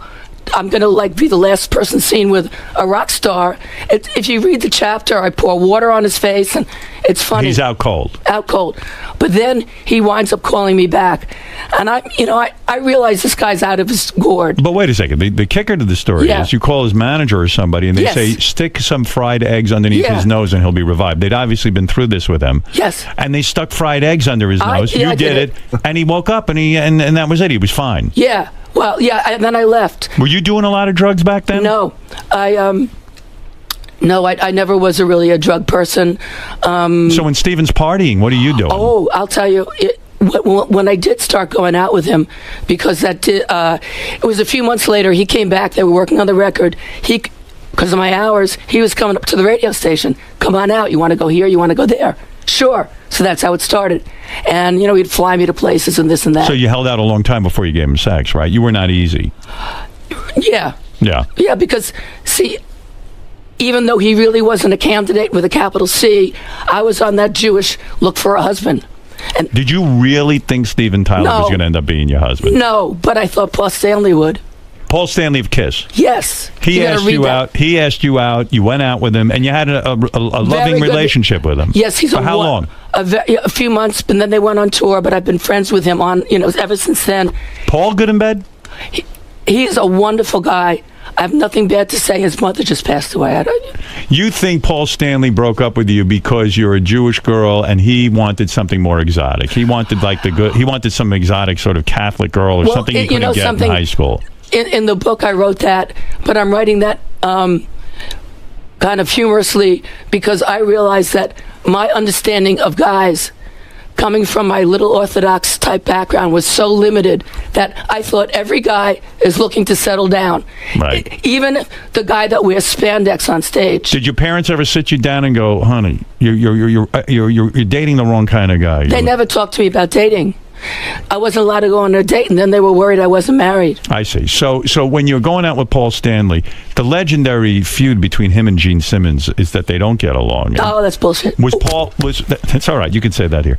Paul Stanley did get along with Gene Simmons? Yeah. He didn't have a bad word to say about him? No.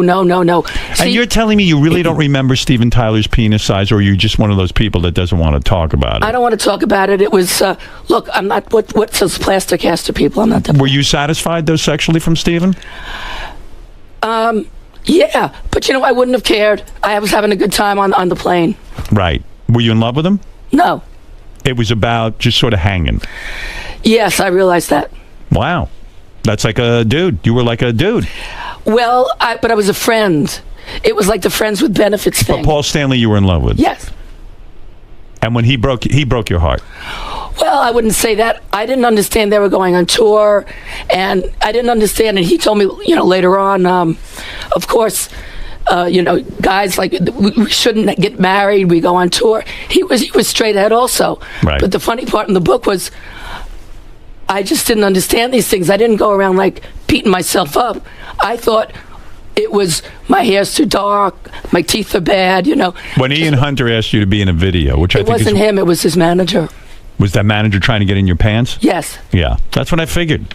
That's the great. I was talking about MTV with somebody. MTV was so amazing. Watching these videos was like our art form. Like, it was like great artists were coming out of this. But some of them now, when you look back at them, like the Ian Hunter video you were in, you had the cutest hairdo in that. Your ponytail is off to the side. I did that myself. I love that. And you look super hot in it, and all these hot chicks are in it. And of course, they're all chasing Ian Hunter around. They're running their fingers through his hair.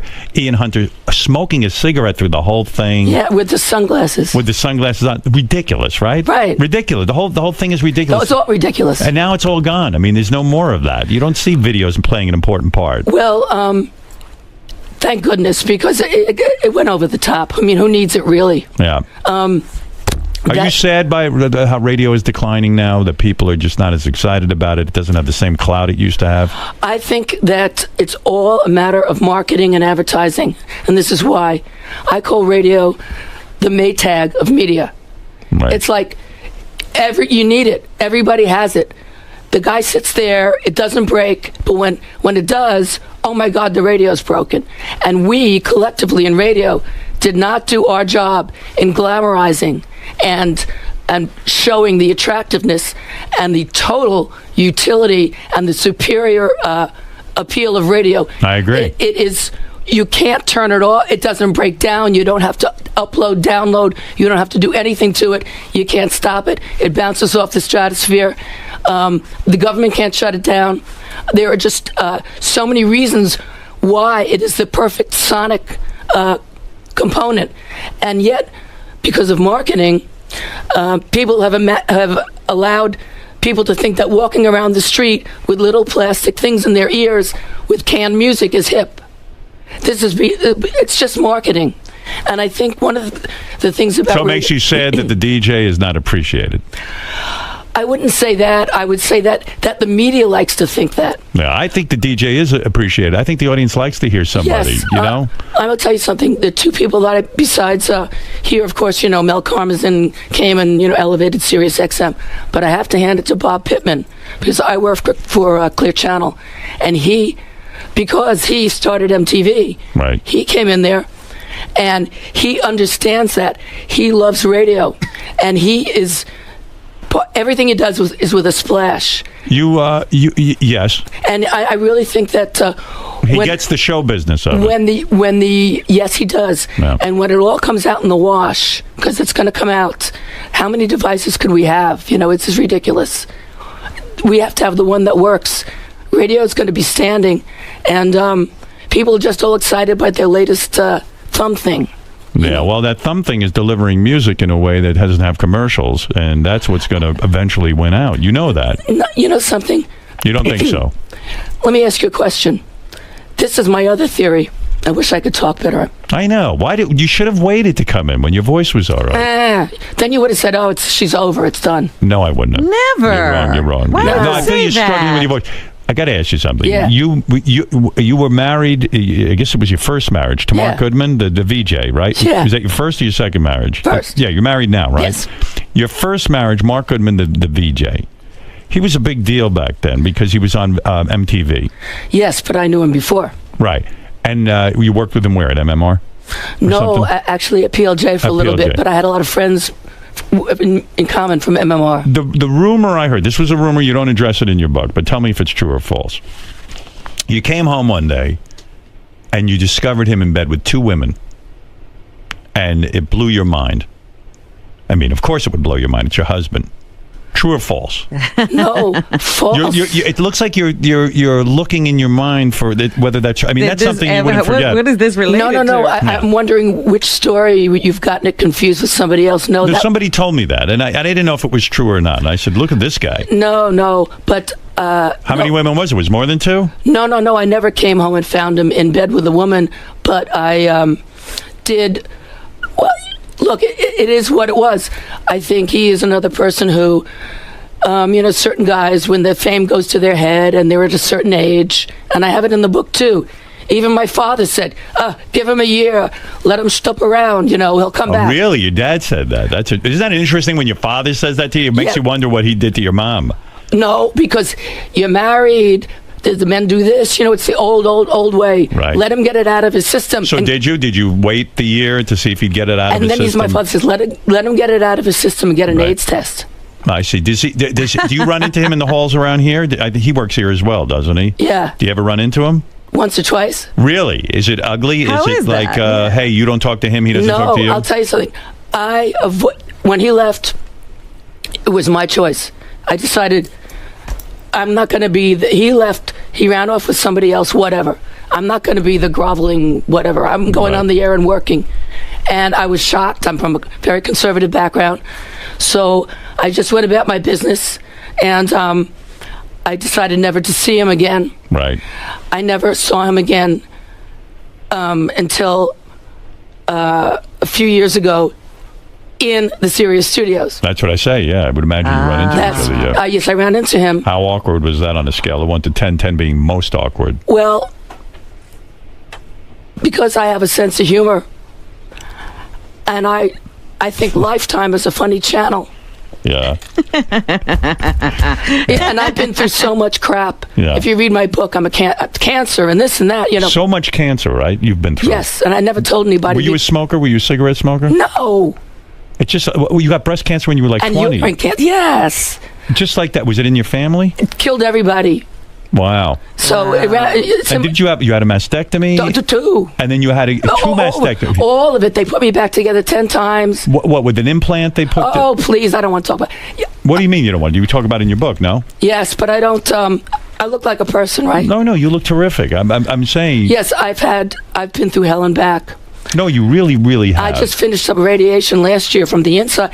You don't want to know. You had what type of other cancer did you have? Uterine. Uterine. They took the plumbing out too. Wow. And you know what my joke is? Yeah.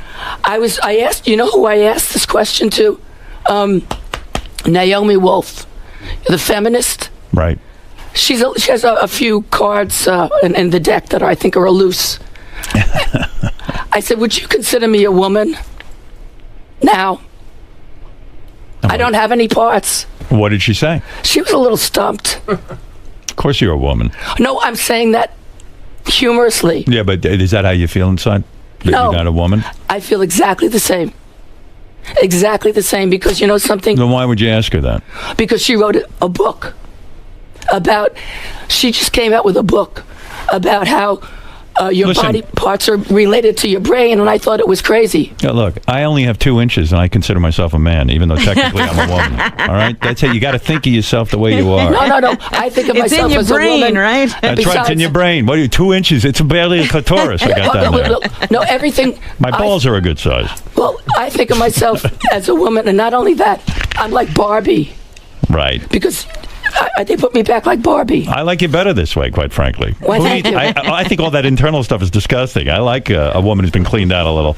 Honestly. Between you and me? Yeah, much better. Yes. No, but the cancer, I mean, you've looked death in the eye, right? I'm back. I've had MRSA twice in the hospital. You've had what? You know, that staph infection twice. Oh, no. Yeah, I've had... Is that from the treatment? No, that's from the hospitals. You know, you get the... You pick up stuff. Yeah, I've had... You wouldn't believe what I've had. I'm like the cockroach that ate Manhattan. But I swear, I got a sense of humor. And you've had what, radiation and chemo? Radiation.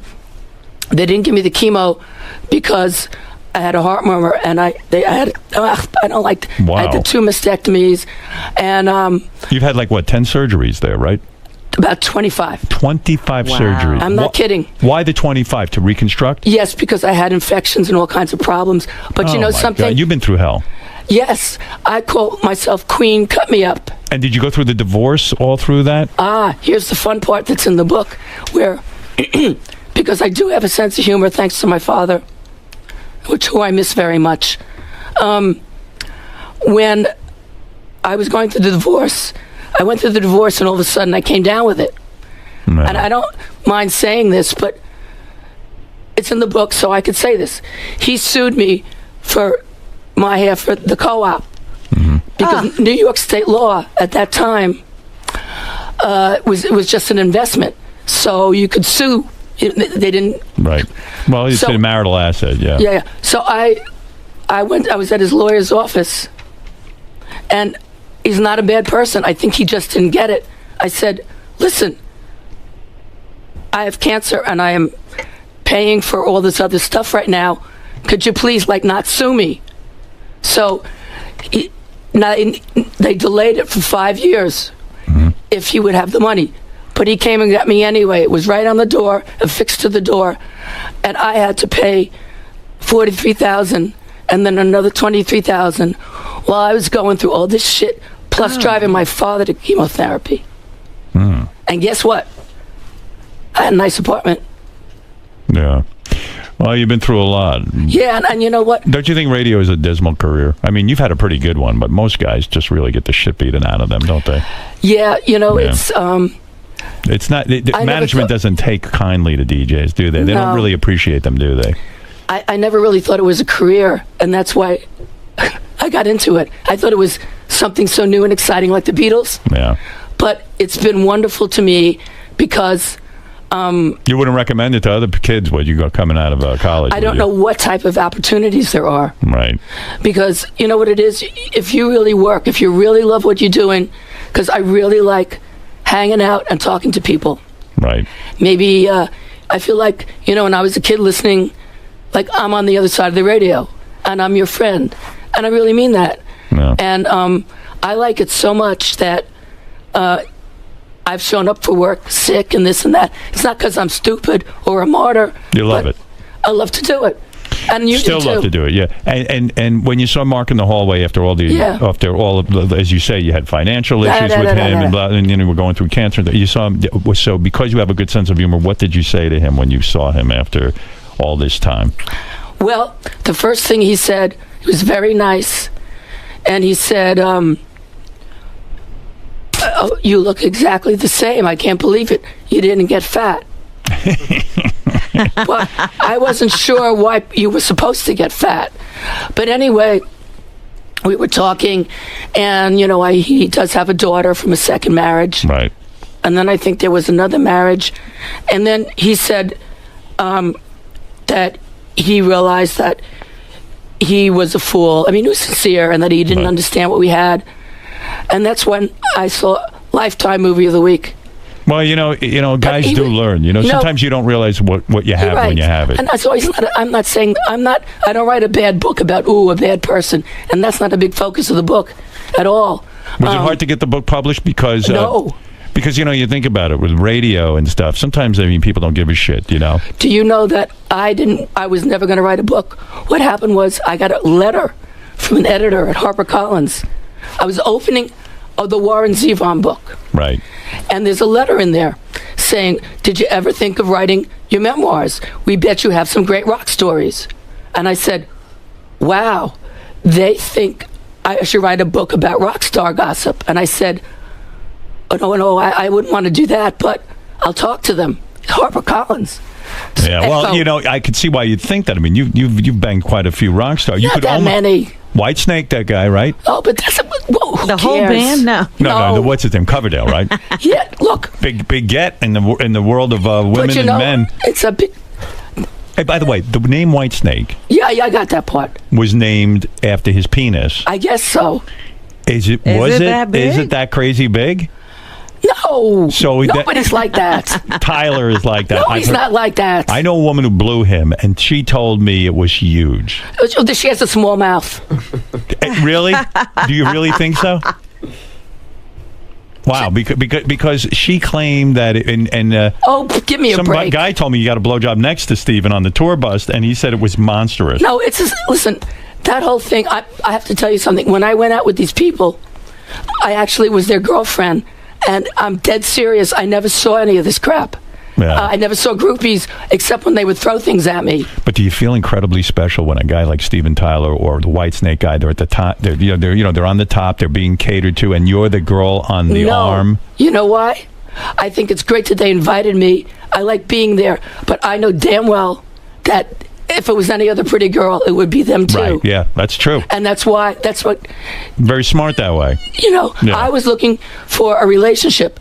And, but I also got to go to a lot of nice restaurants and airplanes. Right. What can I tell you? I it's fun being on those private jets with the guy and he's, hanging out with the band. It's pretty heady stuff, a young girl. It's fun, but you have to know that that's not reality. Not real. No. And you say... What would they do if you had a flat tire? Would they be coming to fix it and help you? No. How's your marriage now? Great. Good dude or what? My husband is Paul Logus. He is a recording engineer, mixer, producer, and he's doing a lot of mastering right now. You never caught him in bed with two girls at the same time? Maybe that's where I heard it from. No, I never did. Good. No, I think you met him at your party. Yeah. He is doing, the music business has been really crazy. He was the guy who did... you remember when Jimmy Page did redid Kashmir? Come with me. Yeah. He produced that with Puff Daddy. He did all the big hits with P. Diddy and all the Bad Boy stuff in the 90s. He mixed all that stuff with a couple of his friends, Bad Boy Music. And now he's doing a lot of mastering. He did Anthrax, just did Stone Sour. Wow. Did you ever end up in bed with a girl? Never. No. You're too good a girl. No, here's a question for you. Yeah. I find it... I'm a regular girl. To me, it's like, disgusting. I wouldn't want to do that. Yeah. I mean, you're into guys. Wait a minute. Why do guys like that? Oh, please. Why do guys like that? They like to see it, but I don't. It's a scene. Yeah, I know, but no. You got to be a guy to understand. I guess so, but I go, bleh. Yes, Jeff the drunk. Yeah, my cousin died from the whooping cough. Oh no! Don't even tell me that. I'm gonna get it now. You had 4 ZLs. Marianne from Brooklyn, go ahead. Carol, I really like you a lot, and there's 2 things I have to say. It is contagious, Howard. Don't dare go near that booth or any microphones or shake a hand or kiss a goodbye. When I went to AGT, I had a very bad cold, and I went for whooping cough diagnosis, which it wasn't. But there's 2 very important things. Carol, you can get it from children not having shots, and also your shot must have wore off. So whoever's... I know how I don't have a whooping cough shot. I never had one. You have it when you were little, Howard. Yes. For God. I'll tell you how. Maybe it's in the 3 shot. Knowing my parents, they didn't get me one. I'm telling you. No, I know. Why didn't your parents get you a whooping cough? We all had them. What happened was... Yours worn off, right? Right. What happened was... We never got booster shots because Oy vey. wait, you're not I never getting had it a from me. booster shot. No. Oh. You're not. Carol, Listen, she's not a doctor. Marianne, I thank you. Vey. Marianne, you're not a doctor. Yeah. Please. You I'm regret not having contagious. kids? What? Do you regret not having kids? Yes, but it was unfortunate because of my illness. You couldn't do it. Well, I would have had to, Adopt. pay other people. surrogate. Yeah, Yeah, no. all that. If I couldn't do it myself, yes, I do. I have Carol. a wonderful nephew. Carol, the book is called Up All Night. Up All Night, My Life and Times in Rock Radio. Yes. It's in stores now. I wish you a lot of luck with the book, Thank you. And it was a gift that was given to me, an opportunity. And normally I would tongue kiss you goodbye, but this time I'm not, only because of the whooping cough thing. Don't worry. All right. As long as you, fella, don't worry. all right, I will not get it. All No, right. you're not getting it. All right. Anyway, listen, Carol's been around. She's done it all. Sort of. And then some. And not all of it. And she's banged a lot of guys who very impressive list. Well, they think they are. Well, I'm impressed. You are more impressive than they are. Did you ever go in the studio with Aerosmith and watch them record? That's the more fun part. Yes. You did? I've been in the What song did you see them record? Oh, I saw them doing the Draw the Line album. No kidding. No, see that if you read the book. I've been in the studio with Bruce Springsteen, Tom Petty, Stevie Nicks. No kidding. See, that's the interesting part. What'd you see Springsteen do? I saw him doing, working with Graham Parker. I saw him the end of the Darkness album. Did Springsteen bang you too? No. Did he just let you in the studio to hang out while he recorded? I was the first person who played his record in New York. If you read the book, by default in 1973, because I was working in Philly. He was a local guy down there. Right. We played the record. NEW wasn't playing it because they were having a fight with his manager. I got a job, and I played it because I didn't know they were having a fight. So no wonder he had you in the studio. You were a friend. I've been friendly with him and them. He Steve, never tried to get in your pants? He was going out with somebody else. Yeah, but he tried. Stop it. No. I'll tell you something. I was interested in the music, and right. I'm serious. Well, they were interested in getting in your pants.